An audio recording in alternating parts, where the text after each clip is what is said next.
Hey there, this is Therese Skelly, and I'm so excited that you are going to be listening to an episode of the Fiercely Brilliant podcast. Do you like those two words? Fiercely Brilliant. My hypothesis is that you are here for a reason. We all are.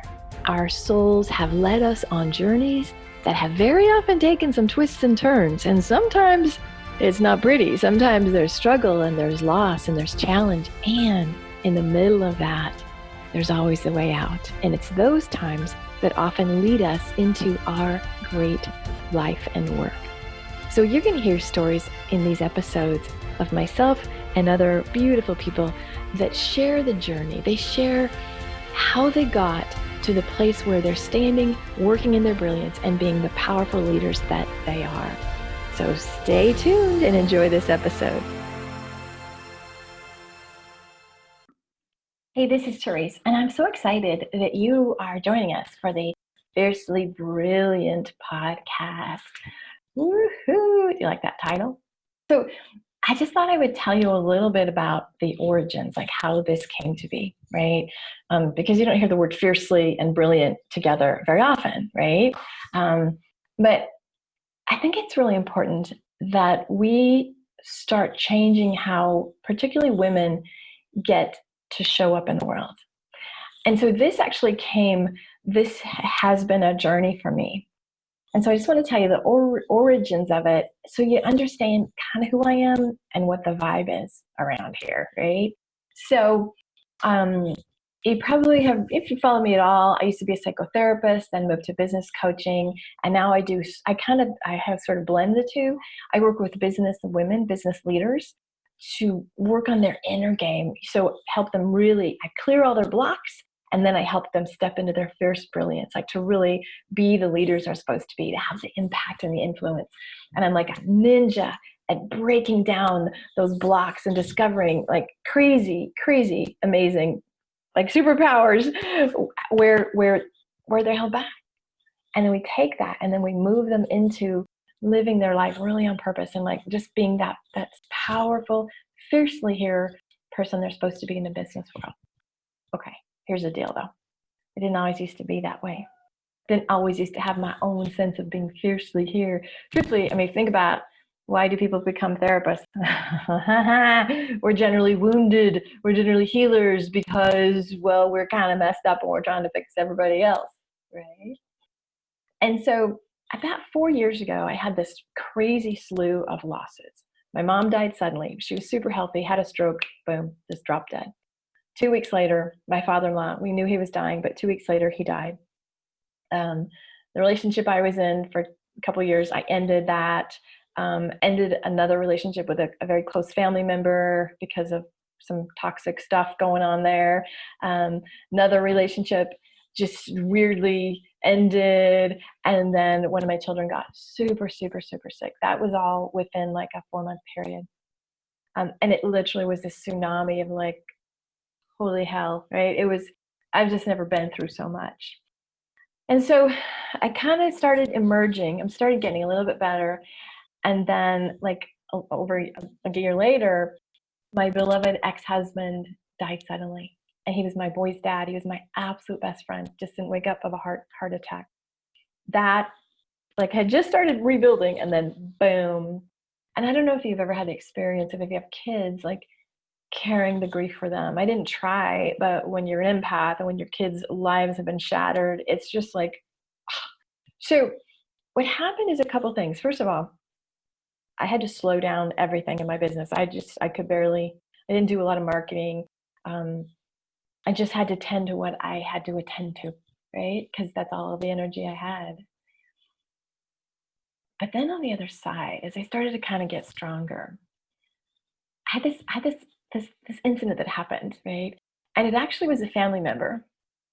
And he wrote me a really shitty, hate-filled email, like really shitty, because I had ended the relationship with his other family member, right? And in my clan, you don't do that. Like nobody ever does that in the clan that I came from. And but I wasn't going to take it. I wasn't going to take being bullied and toxic narcissism and shit. I wasn't going to do it. And so this family member wrote me this horrible, it just was like, oh my God, it's really, and And I was shocked because before that would have just shattered me. I wouldn't have known how to respond. I would have like, oh my God, I'm so sorry.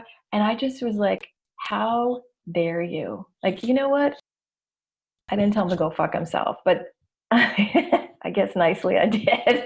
I didn't use those words. Oh, and by the way, this podcast is going to be rated explicit because I give myself and my guests permission to use colorful language if they need be, right? But what I noticed happened is when I got that hate-filled letter, I didn't collapse. I basically was like, oh, hell no. You will not speak to me that way. It's like because I had lost so much. What emerged on the other side was this fierceness, and it's not like aggression. It's not, if you look up the word fierce in the dictionary, it's kind of icky. It's like, like she attacked. She was fierce. I'm not looking at that. I mean, like fiercely present, fiercely, just strongly, powerfully present, powerfully here. And I was shocked. I was like talking to a girlfriend about, I was telling her the story of this like hate mail from my relative.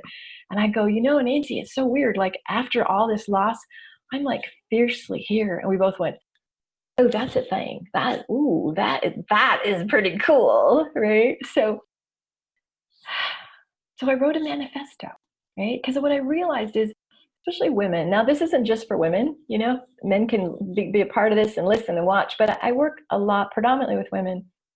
And I think women have not been given the permission, at least women over 40, not been given the permission to be fully, powerfully, fiercely here with all of themselves, right? How many of us have been, raise your hand, right? You're so intense. Can't you just dial it down? Settle down. Don't be so sensitive, like, makes me nuts. We literally are conditioned and shamed out of our expression. So to me, the Fiercely Here Manifesto is the opposite of that. It's like saying, what the hell is it? What is it? What do I want my women to be? Okay, so I want to show you my manifesto, all right? I'll do a screen share. Okay, where is it? There we go. If you can see that. All right.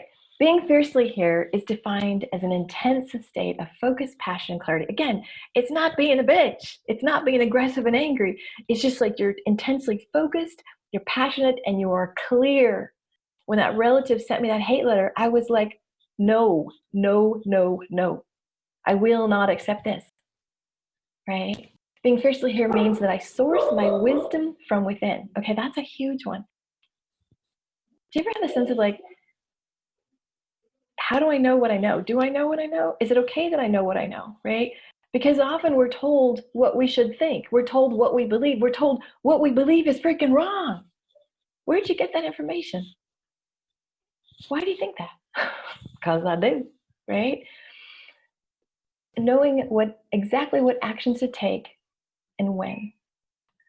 I ditched the belief that I must rely on others' blueprints, tactics, and formulas for success. Oh my God, this is a huge one. Okay, I always rail. You'll hear me all the time railing against the 7-figure blueprint. There's no freaking 7-figure blueprint. That's just an easy marketing tactic to get people to just go, oh, please save me. Please give me something I can't do, right? Obviously, we need mentoring. We need structure and steps. And we need that kind of stuff, but it cannot be a one-size-fits-all. It cannot. I mean, some things in the tactical world, absolutely. But what I found doing this work with people for 15 years business coaching, you got to factor in your own values. You have to factor in what matters to you. You have to factor in your lifestyle, what your goals are, your energy level, the season you're in.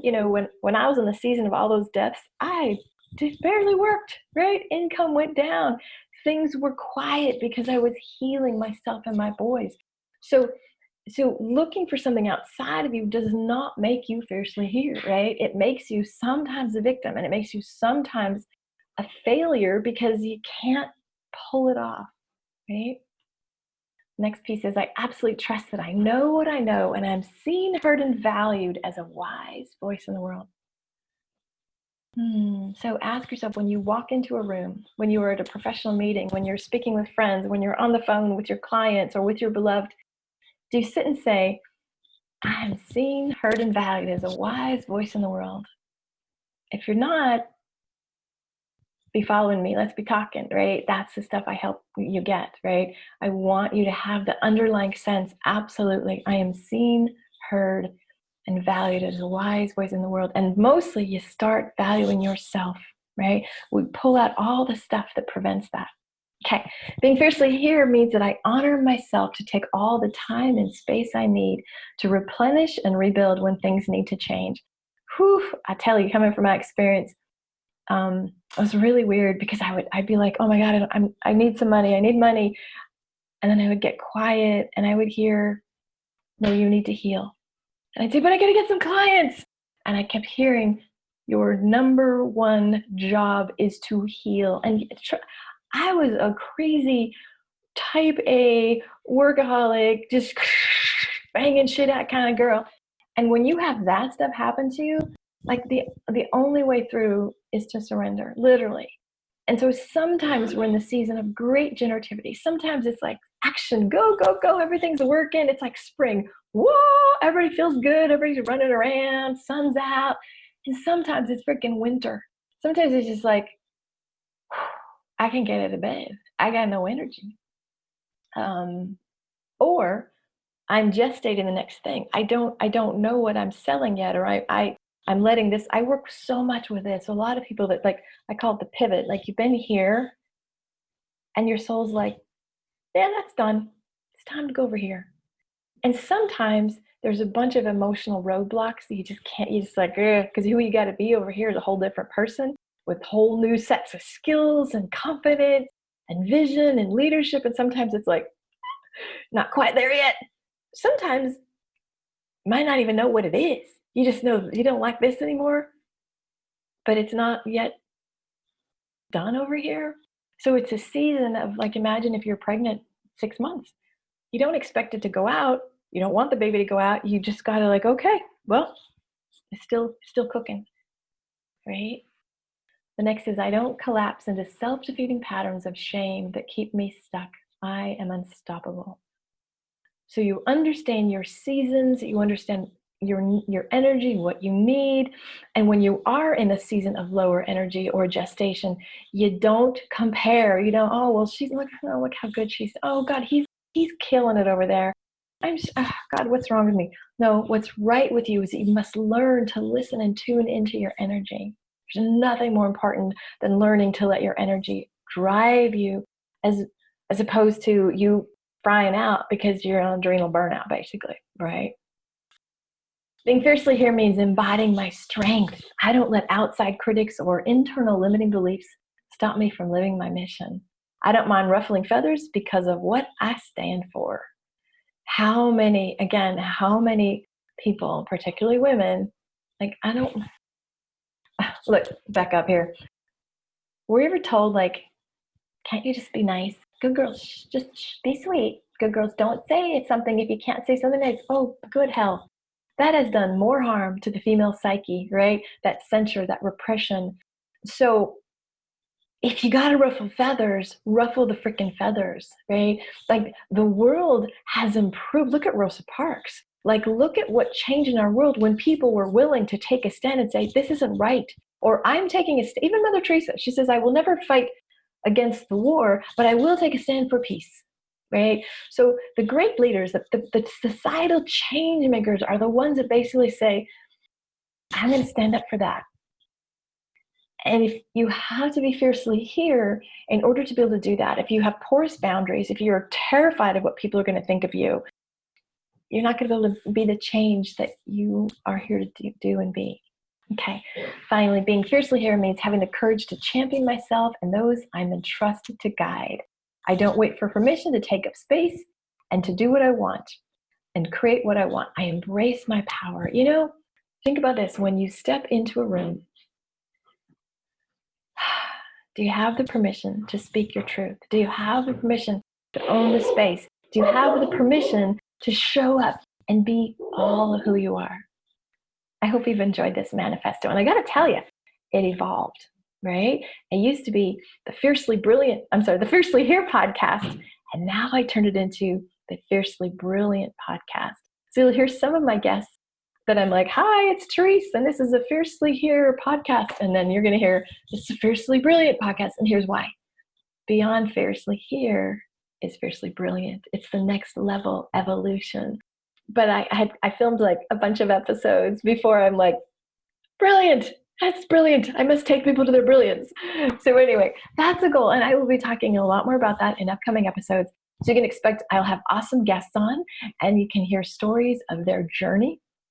I love journey stories. I'm just fascinated with how the hell did you get here? What were the lessons? Where did you break down?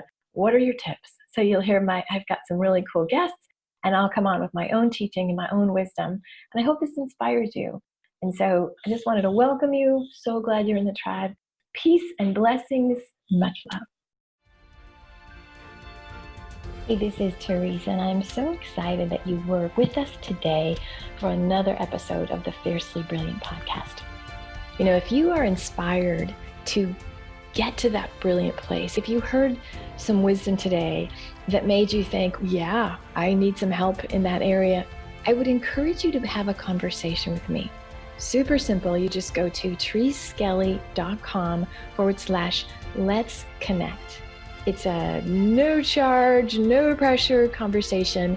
And if I can support you to clear the blocks, to really step into that brilliance, oh my gosh, it would be a delight. And I'll be honest with you, we'll just have a great conversation and see where we can take it. Peace and blessings. Bye.